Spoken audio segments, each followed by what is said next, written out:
बिस्मिल्लाहिर्रहमानिर्रहीम। अस्सलाम वालेकुम everyone, welcome to chemistry online class 4th year applied chemistry. आज हम पढ़ेंगे, चैप्टर है हमारा सॉल्वेंट एक्सट्रैक्शन। सॉल्वेंट एक्सट्रैक्शन में जो हमारा टॉपिक है वो है डिस्ट्रीब्यूशन लॉ या फिर डिस्ट्रीब्यूशन कोफिशिएंट। ठीक है, इसको हमने कल भी डिस्कस किया था, बाकी का जो रह गया उसके अकॉर्डिंग इसको आज डिस्कस कर लेंगे। अगर आपको याद हो कल हमने देखा था कल हमने देखा था, उसको हम थोड़ा सा रिवाइज कर लेते हैं कि हमारे पास जो ऑर्गेनिक कंपाउंड हैं उनको हम एक्सट्रैक्ट करते हैं कहाँ से, एक्वस सॉल्यूशन से सेकंड सॉल्वेंट डाल के। ठीक है, तो हमने पढ़ा था केडी क्या है, डिस्ट्रीब्यूशन कोफिशिएंट है, एस क्या है, हमारे पास सॉल्यूट की कंसंट्रेशन है। ये जो ब्रैकेट हैं, स्क्वायर ब्रैकेट हैं, ये किसको रिप्रेजेंट कर रही है, सॉल्यूट कंसंट्रेशन को। ठीक है, ओ हमने लिखा है ऑर्गेनिक फेज के लिए, ये नीचे वाली भी एस सॉल्यूट कंसंट्रेशन है क्योंकि ये ब्रैकेट कंसंट्रेशन को जाहिर कर रही है। एस किसको शो कर रहा है, सॉल्यूट को। ए क्यू क्या है, a q stand for aqueous phase. ठीक है, वाटर। ठीक है, ये वाटर जो कि हमारे पास सोल्यूशन होता है वो वाटर फॉर्म में होता है। ठीक है, हम क्या करते हैं, ऊपर से सेकंड सॉल्वेंट डालते हैं। ये जो सॉल्यूट इसके अंदर होगा ये सेकंड सॉल्वेंट में भी डिसॉल्व हो जाएगा क्योंकि वो नॉन पोलर होता है। ये ऑर्गेनिक फेज जो है ये भी नॉन पोलर होती है जबकि वाटर पोलर है। अब होगा क्या, इनको शेक करेंगे तो ये अपने आप को सेट कर लेंगे। ठीक है, हमारे पास जो सॉल्यूट था वो एक्वस फेज से कहाँ चला जाएगा, ऑर्गेनिक फेज के अंदर चला जाएगा। ठीक है, ये कल हमने पढ़ा था। ये तब था जब सॉल्यूट के मॉलिक्यूल की कोई एसोसिएशन डिसोसिएशन नहीं होती। फिर हमने देखा था कि जो अच्छा सॉल्वेंट जो हम सेकंड डाल रहे हैं उसकी क्वालिटीज़ क्या होनी चाहिए कि एक तो वो सॉल्यूट की ज़्यादा सारी अमाउंट एक्सट्रैक्ट करे, दूसरा वो सॉल्यूट और एक्वस जो सोल्यूशन है उसके साथ या एक्वस वाटर जो है उसके साथ रिएक्ट ना करे। ठीक है, आसानी से उनसे सेपरेट आउट हो जाए। जी, अब हमने उससे नेक्स्ट प्रोसीड करना है। उसमें हम क्या करेंगे, मैंने आपको पहले बताया कि एस क्या है, solute. S stand for solute जो कि यहाँ पे है, एक्वस फेज में है। ठीक है, अब हमने क्या करना है, हमने इस सॉल्यूट की कंसंट्रेशन लेनी है। जी, हमने क्या किया, ऊपर इसकी कंसंट्रेशन ली हुई है। ठीक है, उसके अकॉर्डिंग इक्वेशन सेट की हुई है। अब नेक्स्ट हमने क्या करना है, हम देखेंगे कि यही सॉल्यूट जब एक फेज में, ठीक है, एक्वस फेज में या तो डिसोसिएट हो, ठीक है, या पॉलीमराइज करे। डिसोसिएट होगा तो नंबर ऑफ मॉलिक्यूल बढ़ जाएंगे, पॉलीमराइज करेगा तो नंबर ऑफ मॉलिक्यूल कम हो जाएंगे, या फिर वो क्या करे, कम्प्लेक्स बनाए किसके साथ, दूसरे कंपोनेंट के साथ यहाँ पे जो मौजूद हैं। या फिर चौथी पॉसिबिलिटी क्या है कि वो इंटरैक्ट करे इनमें से किसी भी एक सॉल्यूट से, या तो ऑर्गेनिक से या फिर एक्वस से, इनमें से किसी भी एक सॉल्यूट के साथ इंटरैक्ट करे। ये चार पॉसिबिलिटी हैं जिनमें हमारे पास क्या होता है, डिस्ट्रीब्यूशन कोफिशिएंट जो है ये एज इट इज़ इस फॉर्म में नहीं रहेगा। ठीक है, हम इसको अब के डी क्या है, डिस्ट्रीब्यूशन कोफिशिएंट है, इसको हम इस इक्वेशन पे अप्लाई नहीं करेंगे इस सिचुएशन में। क्यों नहीं करेंगे, क्योंकि ओवरऑल अगर हम देखें के डी किसको शो कर रहा है, ओवरऑल डिस्ट्रीब्यूशन को। हमारे पास यहाँ पे क्या हुआ है, नंबर ऑफ मॉलिक्यूल कम हो गए हैं दोनों में से किसी एक फेज में, नंबर ऑफ मॉलिक्यूल पॉलीमराइजेशन के केस में कम हो गए हैं, डिसोसिएशन के केस में ज़्यादा हो गए हैं। इसका मतलब क्या हुआ कि अब हम के डी को यूज़ नहीं करेंगे क्योंकि हमारे पास जो कंसंट्रेशन है सॉल्यूट की वो प्राइम इंपॉर्टेंस है उसके लिए। तो उसके लिए हम क्या यूज़ करेंगे, डिस्ट्रीब्यूशन रेशियो यूज़ करेंगे। अब के डी यूज़ नहीं होगा। के डी कब यूज़ होगा, जब मॉलिक्यूल में कोई एसोसिएशन डिसोसिएशन नहीं होगी, सिंपल मॉलिक्यूल रहेगा।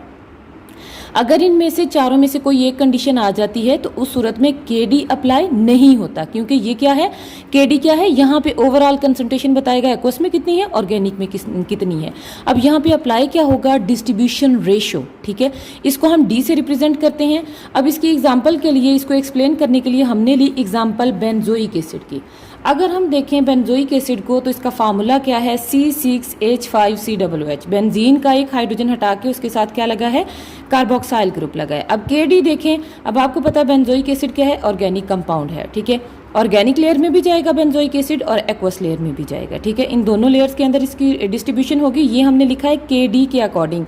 कब, जब मॉलिक्यूल की कोई एसोसिएशन डिसोसिएशन नहीं होगी, वो किसी के साथ रिएक्ट नहीं करेगा, किसी के साथ इंटरैक्ट नहीं करेगा।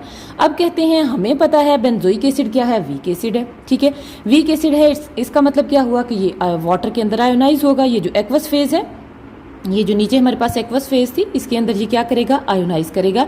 ये इस फॉर्म में नहीं रहेगा, ये किसी और फॉर्म में पाया जाएगा। अगर हम देखें तो H बेंजोइक एसिड जो है ये क्या देगा, H positive ion. H stand for acid, BZ stand for benzoic. ठीक है, एसिड कौन सी स्पीशीज होती हैं, जो प्रोटॉन देती हैं। एसिड हमारे पास कौन सी स्पीशीज हैं, जी, एसिड हमारे पास कौन सी स्पीशीज़ हैं जो प्रोटॉन दे रही हैं? प्रोटॉन के लिए हमने क्या लिखा है H, साथ में क्या लिखा है Bz, Bz का मतलब क्या है बेंजोइक एसिड। अब एक्वस सोल्यूशन में वाटर में ये आयोनाइज होगा, क्या देगा H पॉजिटिव आयन और साथ में क्या देगा benzoate ion Bz negative ion. अब अगर हम इसको खोल के लिखें C6H5COOH आयोनाइजेशन होगी तो ये हमें क्या देगा C6H5COO नेगेटिव, साथ में क्या मिलेगा H पॉजिटिव। अब आपको पता है जो भी एसिड होते हैं उनकी आयोनाइजेशन कांस्टेंट होता है, अगर याद करें आप लोग तो आप लोग ये फर्स्ट ईयर में पढ़ चुके हो। K stand for ionization constant, A stand for acid. अगर आपको याद हो जब K भी होता था तो वो होता था आयोनाइजेशन कांस्टेंट ऑफ बेस। अब ये क्या है? आयोनाइजेशन कांस्टेंट ऑफ एसिड है। लॉ ऑफ मैस एक्शन के अकॉर्डिंग इसको हम लिखते हैं, प्रोडक्ट को ऊपर लिखेंगे, रिएक्टेंट को कहाँ पे लिखेंगे? नीचे लिखेंगे। अब Ka किसके इक्वल आ जाएगा? कंसंट्रेशन किसकी? H पॉजिटिव आयन की मल्टीप्लाई कंसंट्रेशन किसकी? बेंजोएट आयन की, क्योंकि ये दोनों क्या है? प्रोडक्ट हैं, ठीक है। Divided by concentration of reactant आ जाएगी, रिएक्टेंट हमारे पास क्या है? बेंजोइक एसिड, डिवाइडेड बाय क्या आ गया? Concentration of benzoic acid. ये हमारे पास इक्वेशन बन गई। अब कहते हैं कि अगर हम देखें तो एक्वस फेज में बेंजोइक एसिड है वो इस फॉर्म में नहीं पाया जाता। उसकी एक पीएच भी होती है H पॉजिटिव आयन की वजह से, और उसकी एक Ka वैल्यू भी एक खास मैग्नीट्यूड की होती है, ठीक है। Ka की भी मैग्नीट्यूड होती है और उसकी pH भी होती है। इसका मतलब क्या हुआ कि हमारे पास जो बेंजोइक एसिड है वो एक्वस सॉल्यूशन में इस फॉर्म में नहीं पाया जाएगा, बेंजोएट की फॉर्म में, H पॉजिटिव आयन की फॉर्म में, और उसकी Ka की भी डेफिनेट मैग्नीट्यूड होगी, ठीक है। अब हमने देखना है कि हम इसके लिए डिस्ट्रीब्यूशन रेशो किस तरह से लेंगे। अब नेक्स्ट हमारा टॉपिक है जी डिस्ट्रीब्यूशन रेशो। डिस्ट्रीब्यूशन रेशो क्या बताती है? ये हमें बताएगी total concentration of species of all the species of solute की जितनी भी स्पीशीज प्रेजेंट हैं उन सब की टोटल कंसंट्रेशन एक फेज के अंदर ये बताएगी। डिस्ट्रीब्यूशन रेशो क्या है? डिस्ट्रीब्यूशन रेशो हमारे पास है total concentration of all species of solute in one phase, एक फेज के अंदर। जिस तरह ये एक्वस फेज थी ना, ठीक है, इसके अंदर जो टोटल कंसंट्रेशन है स्पीशीज की ये क्या कहलाती है? डिस्ट्रीब्यूशन रेशो, ठीक। अच्छा जी, अब डिस्ट्रीब्यूशन रेशो में अगर हम देखें तो डी हमारे पास क्या है? यही वाली इक्वेशन आ जाएगी।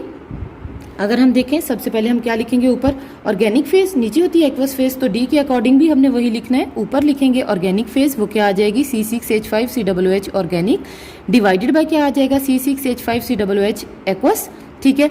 प्लस का साइन, प्लस के बाद क्या आ जाएगा? बेंजोएट। प्रोटॉन को हम नहीं लिखेंगे, बेंजोएट ये एक्वस सॉल्यूशन में होगा क्योंकि ये पीएच को शो करता है। Ka को भी नहीं लिखेंगे, ये आगे जाके होगा, ठीक है। अच्छा, अब डी अगर हम लिखें तो हम इस इक्वेशन की फॉर्म में भी लिख सकते हैं। अभी हमने लिखा था इस इक्वेशन की फॉर्म में, ठीक है। अब हम इसको इस इक्वेशन की फॉर्म में भी लिख सकते हैं। H बेंजोएट ऑर्गेनिक में, बेंजोइक एसिड ऑर्गेनिक में, बेंजोइक एसिड एक्वस में, डिवाइडेड आ गया, ठीक है। ऊपर था बेंजोइक एसिड ऑर्गेनिक में, डिवाइडेड बाय बेंजोइक एसिड किस में?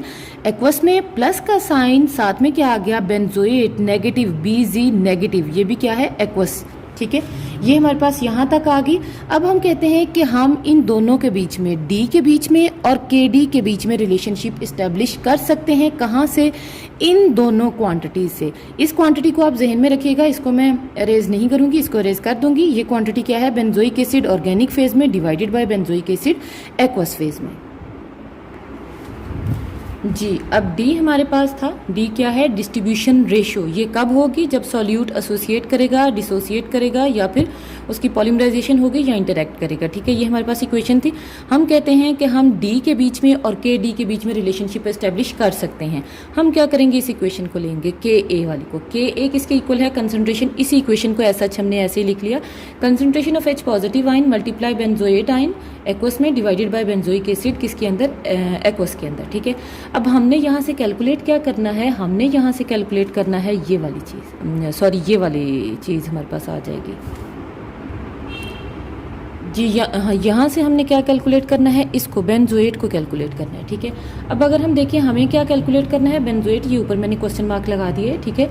अब हम इनको क्रॉस मल्टीप्लाई करेंगे, ठीक है। क्रॉस मल्टीप्लिकेशन से ये क्या होगा? ऊपर आ जाएगा Ka multiply C6H5COOH divided by क्या हो जाएगा, ये इधर मल्टीप्लाई हो रहा है तो नीचे आके क्या हो जाएगा, इस साइड पे आके क्या हो जाएगा, divided. Divided by H positive ion concentration is equal to benzoate aqueous concentration. ठीक है, ये हमारे पास क्या आ गई है, इस बेंजोएट की या इस बेंजोएट की कंसंट्रेशन आ गई है। अब हमें किसकी चाहिए, ऑर्गेनिक की, बेंजोइक एसिड ऑर्गेनिक फेज में जो है उसकी कंसंट्रेशन चाहिए। उसके लिए ये बिल्कुल अनडिसोसिएटेड था। ठीक है, जब ऑर्गेनिक फेज में शुरू में हमने लिया था तो KD हमारे पास क्या था, C6H5COOH organic divided by C6H5COOH aqueous. जी, अब हमें क्या चाहिए, हमें चाहिए ऑर्गेनिक लेयर में। ठीक है, ऑर्गेनिक लेयर ऊपर है, इसका मतलब इसको हमने फाइंड आउट करना है। हम क्या करेंगे, इनको क्रॉस मल्टीप्लाई करेंगे। जब क्रॉस मल्टीप्लाई करेंगे हमारे पास क्या आ जाएगा, KD मल्टीप्लाई कंसंट्रेशन किसकी, बेंजोइक एसिड एक्वस की, इज इक्वल टू किसके, हमारे पास इज इक्वल टू आ जाएगा बेंजोइक एसिड की कंसंट्रेशन किसके अंदर, ऑर्गेनिक लेयर के अंदर। ठीक है, अब हम इस इक्वेशन को लेंगे, यहाँ पे हमारे पास ये भी आ गया है और ये भी आ गया है, दोनों चीज़ें कैलकुलेट हो गई हैं, ये तो पहले ठीक था। ठीक है, अब हम क्या करेंगे, इस इक्वेशन में वैल्यू पुट करेंगे। कहाँ से, इस इक्वेशन से, इसको कह लें आप